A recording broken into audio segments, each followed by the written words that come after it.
پورا موقع دے رہے ہیں کہ یہ جب فیصلہ آ جائے. یعنی اگر ہم نے ٹرانسفر کا اتنی دیر اپلائی کیا ہوا ہے تو کم از کم فیصلہ تو کریں. وہ کرتے بھی نہیں ہیں. بہرحال وہاں بھی ان کو بھی میں نے کہا, بڑی دیر کا کہا ہوا ہے کہ ہمیں چیف جسٹس اسلام آباد ہائی کورٹ پہ مجھے کوئی اعتماد نہیں ہے. جب مجھے اٹھایا گیا وہاں سے, آپ سوچیں کہ مجھے غیر قانونی اور آئینی طور پہ اٹھایا گیا ان کی عدالت سے, اور انہوں نے اس کو لیگلائز کر دیا. یعنی اصل میں تو ان کو اللیگل کرنا چاہیے تھا. سپریم کورٹ کو تو جانے کی نوبت نہیں ہونی چاہیے تھی. ان کی عدالت میں بیٹھا ہوں, شیشے توڑ کے, ڈنڈے مار کے, وکیلوں کو مار کے, وہ بیچارہ رجسٹری اسٹاف ان کو ڈنڈے مار کے, اور مجھے گھسیٹ کے لے گئے وہاں سے ان کی عدالت سے. اور چیف جسٹس نے کچھ بھی نہیں کیا, بلکہ اس کو جائز قرار دے دیا گیا. اس کے بعد جو اس سے پہلے ٹرین کیس تھا, 3 ممبر بینچ بیٹھا, دو ججز نے واضح طور پہ کہہ دیا کہ مینٹینیبل کیس. چیف جسٹس صاحب فیصلہ نہیں کر رہے, وہ بھی لٹکائے ہوا ہے وہاں. اور ہمیں اعظم سواتی کو بہت اعتراضات تھے. انہوں نے لیٹر لکھا کہ مجھے اعتماد نہیں ہے آپ کے اوپر. تو نہ وہ اپنے آپ کو ریکیوز کرتے ہیں, نہ ادھر نیچے سے ریکیوز کر رہے ہیں. اور پھر ہمیں بڑا ایک سیریس چیز ہے یہ جو فیس بک پہ دیکھیں, فیس بک 90 دن تک فیس بک کا ریکارڈ ان کے پاس پڑا ہوتا ہے. اگر FIA یا جج صاحب ایک صرف آپ کو ای میل کرنی ہے فیس بک کو کہ یہ کیس ہو رہا ہے, آپ مہربانی کر کے بتا دیں کہ 90 دن تک ان کی جو بھی فیس بک پہ پوسٹ تھی وہ کون سی تھی. کیونکہ 90 دن تک جو لوگوں نے دیکھا ہے اور پوسٹ بھی کیا ہے کہ اس کے جو ہمایوں دلاور کی پوسٹ تھی اس پہ انہوں نے جو ان کا میرے متعلق پوسٹ کی ہوئی ہیں, وہ تو اگر کوئی بھی دیکھ لے تو مجھے تو ان سے انصاف نہیں مل سکتا. لیکن وہ FIA کے پاس گئے اور FIA نے جناب کہا جی وہ کیونکہ ڈیلیٹ ہو گئی ہیں, وہ FIA نے کلین چٹ دے دی. میچ فکس ہوا ہے.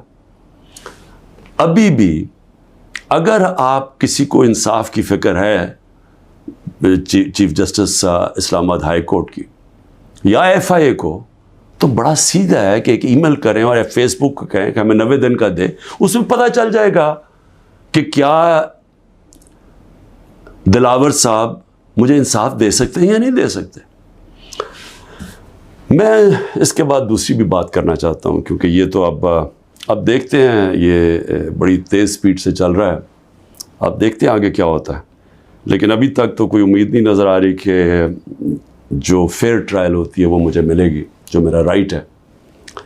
دوسری چیز یہ جو انہوں نے 2 بلز اسمبلی میں لے کے آئے بڑی تیزی سے, پتہ نہیں انہوں نے کتنے بل پاس کر دیے 1 گھنٹے کے اندر, کوئی 15 نئی لیجسلیشن لے آئے. وہ گورنمنٹ جو جا رہی ہے 15 لیجسلیشن, 8-10 لوگ بیٹھے ہوئے تھے اسمبلی میں.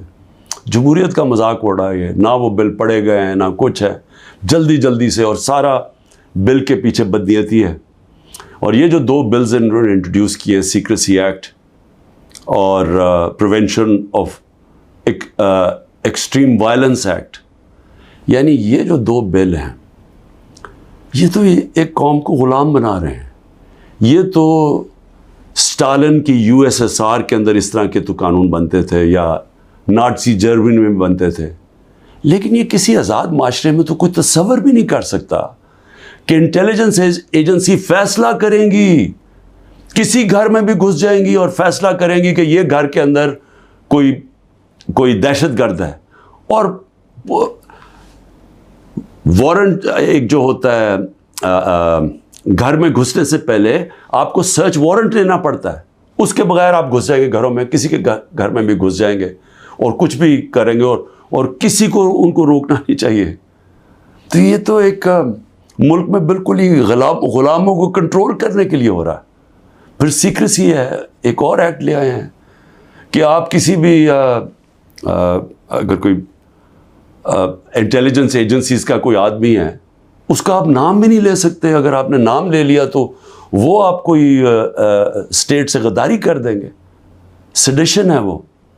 تو یہ تو اس طرف جا رہا ہے کہ جنرل مشرف کے مارشل لاء میں بھی اس طرح کی حالات نہیں تھے. یہ تو بالکل ایک وہ معاشرہ, اور مجھے لگ رہا ہے کہ تیاری کر رہے ہیں کہ انہوں نے تو الیکشن کا کوئی نیت ہی نہیں نظر آ رہی. تو اگر الیکشن نہیں کروانے ہیں تو اس کے بعد تو پھر لوگوں کو کنٹرول ہی کرنا پڑے گا, تو انہیں حربوں سے کنٹرول کرنا پڑے گا. اور مجھے جو خوف آ رہا ہے، میں آخر میں صرف یہ بات کرنا چاہتا ہوں کہ اس وقت جو پختونخوا ہے اس کی ہمیں فکر کرنی چاہیے، کیونکہ ان کی کوئی اپنی الیکٹڈ گورنمنٹ نہیں ہے اس وقت. ان لوگوں کو اوپر مسلط کر دیا ہے جن کی کوئی قانونی حیثیت نہیں ہے، اور وہ جو وہاں کر رہے ہیں، جس طرح کی کرپشن ہو رہی ہے اور جس طرح کا وہاں وہ صوبہ آہستہ آہستہ وہاں دہشت گردی بڑھتی جا رہی ہے، لا قانونیت بڑھتی جا رہی ہے، تو وہ تو لوگوں کو پہلے نوجوان وہاں سارے قبائلی علاقے کا جو جس طرح کی تباہی مچی تھی، جس طرح کی قتل و غارت ہوئی ہے قبائلی علاقے میں، ڈرون اٹیک سے، ملٹری آپریشنز، اوپر سے طالبان ایک طرف، وہ دوسری طرف فوج، تو وہ جو لوگوں سے ہوا، جس طرح کی تباہی مچی وہاں، تو وہ تو اسی سے ابھی نکل رہے ہیں. تو اگر یہ اسی طرف چلا گیا پھر سے، تو مجھے تو سمجھ نہیں آ رہی کہ کیا جو اس وقت فیصلے کر رہے ہیں اس ملک کے، کیا ان کو اندازہ ہے کہ نیچے گراؤنڈ کے اوپر کس طرح کا غصہ اٹھ رہا ہے؟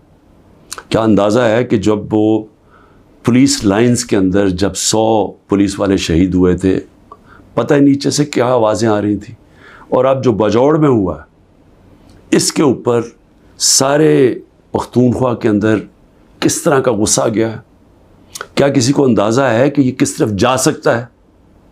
اور میں اس لیے کہہ رہا ہوں کہ بہت ضروری ہے، ایک ہی طریقہ ہے کہ یہ جو نیچے گراؤنڈ کے اوپر غصہ ہے، یہ تب نکلتا ہے جب الیکشنز کرواتے ہیں. الیکشنز میں لوگوں کا غصہ نکل جاتا ہے، اور پھر ایک جب منتخب گورنمنٹ آتی ہے، لوگ امید لگا لیتے ہیں، اور ہوتا کیا ہے کہ وہ جو سارا ٹیمپریچر ہے وہ نیچے آ جاتا ہے، اسٹیبلٹی آ جاتی ہے، استحکام آ جاتا ہے ملک میں. تو یہ جو دوسری طرف ابھی کوششیں ہو رہی ہیں، جو لوگ اس ملک میں جن کا جینا مرنا ہے، ان کو خوف آنا شروع ہو گیا. جو 12 لاکھ یہاں سے پروفیشنلز چھوڑ کے گئے ہیں اور جا رہے ہیں، آج ہمیں سمجھ آنا چاہیے کہ ان کی امید ختم ہو گئی ہے. یہ سب سے خطرناک چیز ہے کہ ایک معاشرے میں لوگوں کی امید چلی جائے. تو جس طرف ہم جا رہے ہیں، یہاں تو کوئی روشنی نہیں نظر آ رہی. اور اگر انہی لوگوں نے بیٹھے رہنا، یا اسی طرح پاکستان میں الیکشنز کے بغیر ایک کنٹرولڈ گورنمنٹ چلانی ہے اور لوگوں کو کنٹرول کر کے چلانا ہے. میں یہ اپنے تجربے سے ایک تاریخ کا ایک طالب علم ہوں.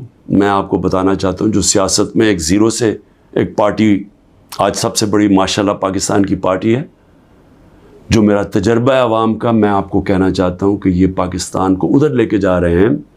جو لوگ سمجھ رہے ہیں کہ وہ ڈنڈے کے زور سے اس ملک کو کنٹرول کر لیں گے، وہ سمجھتے نہیں ہیں، عوام کی سوچ نہیں سمجھتے، نہ وہ تاریخ جانتے ہیں، نہ وہ پولیٹکس سمجھتے ہیں، اور وہ پاکستان کے لیے بہت بڑا خطرناک اندھیرے کی طرف ہم لے کے جا رہے ہیں.